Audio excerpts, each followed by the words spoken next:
Hello students, আমি Nitish sir জ্ঞানজ্যোতি coaching সেন্টারের পক্ষ থেকে তোমাদের প্রত্যেককে জানাই আরো একবার স্বাগত। তো স্টুডেন্টস, আজকে আমি তোমাদের সঙ্গে আলোচনা করব এনইপি 4 ইয়ার আন্ডার গ্র্যাজুয়েট প্রোগ্রামের অধীনস্থ যে সমস্ত ছাত্রছাত্রীরা যারা বাঁকুড়া ইউনিভার্সিটির অধীনস্থ বিভিন্ন কলেজগুলোতে পড়ছো, তাদের কিন্তু সিলেবাসে এবার রয়েছে শাহজাহান বলে একটি নাটক রয়েছে, বেঙ্গলি মেজরে যাদের রয়েছে 6th সেমিস্টারে। দ্বিজেন্দ্রলাল রায় রচিত এই নাটকটি থেকে আমি লাস্ট ক্লাসে আলোচনা করেছিলাম 10টা গুরুত্বপূর্ণ ছোট প্রশ্ন 2 নম্বরে নিয়ে। তো আজকে পরবর্তী প্রশ্নগুলো আলোচনা করব। তো যারা এখনো আমাদের চ্যানেলটিকে সাবস্ক্রাইব করেনি, সাবস্ক্রাইব করে পাশে থাকা বেল আইকন অল প্রেস করে দেবে, এবং যাতে নেক্সট টাইম থেকে কোনো ভিডিও আপলোড করলে তার নোটিফিকেশন তোমরা পেতে পারো। এবং যারা ভাবছো যে অনলাইনে আমাদের কাছে ক্লাস করবে, নোটস নেবে, তারা অবশ্যই যোগাযোগ করবে আমাদের অফিসিয়াল নাম্বার 7076398606 নম্বরে অথবা 6295916282 নম্বরে তোমরা চাইলে সরাসরি যোগাযোগ করতে পারো। তোমাদের টোটাল কোর্স ফি রয়েছে 1199 টাকা, কিন্তু আমরা এখন 100 জন স্টুডেন্টকে অফারে দিচ্ছি বলে মাত্র 99 টাকা রেজিস্ট্রেশনের ফিসের বিনিময়ে তোমাদের আর কোনো সেমিস্টারের এই সেমিস্টারের টাকা কিন্তু প্রোভাইড করতে হচ্ছে না। 99 টাকায় পুরো অল যতগুলো পেপার রয়েছে তোমার 6 সেমিস্টারের সমস্ত পেপারের নোটস কিন্তু তুমি পেতে পারো। তো আমাদের অফিসিয়াল নাম্বারে যোগাযোগ করো এবং যুক্ত হয়ে যাও আমাদের অনলাইন ক্লাসে।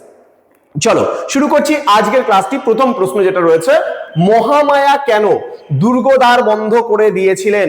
প্রশ্নের উত্তরটা হচ্ছে, মহামায়া তার স্বামী যশবন্ত সিংহের পরাজয় মেনে নিতে না পেরে এবং রাজপুত নারীর সম্মান রক্ষার্থে কিন্তু দুর্গদ্বার বন্ধ করে দিয়েছিলেন। পরবর্তী প্রশ্নে আমরা চলে আসবো, কি বলছে, ঔরঙ্গজেব কিভাবে তার ভাইদের পরাজিত করেছিলেন? এখানে বলেছে ঔরঙ্গজেব কূটকৌশল, মিথ্যা প্রতিশ্রুতি এবং সামরিক শক্তির মাধ্যমে কিন্তু তার ভাইদের কিন্তু পরাজিত করেছিলেন। পরবর্তী প্রশ্নে চলে আসবো, নাটকের কোন দৃশ্যে ভাতৃবিরোধের স্পষ্ট চিত্র দেখা যায়? এখানে বলেছে সিংহাসন দখলের জন্য বিভিন্ন যুদ্ধ এবং ঔরঙ্গজেবের চক্রান্তে ভাতৃবিরোধের কিন্তু স্পষ্ট চিত্র কিন্তু এখানে দেখা গিয়েছিল। চলে আসবো পরবর্তী প্রশ্ন নিয়ে। কি বলেছে দেখো 14 নম্বর প্রশ্নটা। 14 নম্বর প্রশ্ন বলেছে, শাহজাহান কাকে তার উত্তরাধিকারী মনোনীত করতে চেয়েছিলেন? এখানে বলছে শাহজাহান তার জ্যেষ্ঠ পুত্র দারা শিকোকে তার উত্তরাধিকারী মনোনীত করতে কিন্তু চেয়েছিলেন। পরবর্তী প্রশ্ন আসবে, নাটকে যশবন্ত সিংহের ভূমিকা কি ছিল? বলছে যশবন্ত সিংহ মুঘল সাম্রাজ্যের একজন রাজপুত সেনাপতি কিন্তু ছিলেন। তিনি প্রথমে দারার পক্ষ নিয়েছিলেন এবং পরে ঔরঙ্গজেবের বিরুদ্ধে কিন্তু তিনি যুদ্ধও করেছিলেন। পরবর্তী প্রশ্ন, ধনধান্যে পুষ্পে ভরা গানটির মূল ভাব কি? বলছে দ্বিজেন্দ্রলাল রায় রচিত এই গানটি যে রয়েছে, এই গানটিতে বাংলার প্রাকৃতিক সৌন্দর্য এবং সমৃদ্ধির চিত্র কিন্তু তুলে ধরা হয়েছে এবং এখানে দেশপ্রেমের ভাবনাও কিন্তু প্রকাশ পেয়েছে। পরবর্তী প্রশ্নে চলে আসবো, কোশ্চেন নাম্বার 17। কোশ্চেন নাম্বার 17তে বলেছে, শাহজাহান নাটকের সংলাপগুলি কেমন, একটি উদাহরণ দাও। নাটকের সংলাপগুলি গভীর, ভাবপূর্ণ এবং শক্তিশালী কিন্তু। উদাহরণ হিসেবে যেমন সিংহাসন সে তো কণ্টক সজ্জাপুত্র, সিংহাসন সে তো কণ্টক সজ্জাপুত্র, এটা কিন্তু একটা সংলাপ। নেক্সট বলছে, নাটকের শেষ দৃশ্যে শাহজাহান কার কাছে সান্ত্বনা লাভ করেন? বলছে নাটকের শেষ দৃশ্যে শাহজাহান তার কন্যা জাহানারার কাছে কিন্তু সান্ত্বনা লাভ করেন। পরবর্তী প্রশ্নে আমরা চলে আসব। বলছে ঐতিহাসিক নাটক হিসাবে শাহজাহান এর প্রধান বৈশিষ্ট্য কি রয়েছে?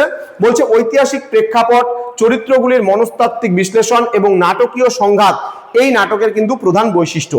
ঠিক আছে, এবং আজকের আলোচনার সর্বশেষ প্রশ্ন, কারণ আমাদের আজকে পার্ট 2 ক্লাস চলছে এবং পার্ট 2 তে আমি বলেছিলাম যে 20টা প্রশ্নই আলোচনা হবে, মানে 10টা করে প্রশ্ন প্রতিটা পার্টে আলোচনা হবে।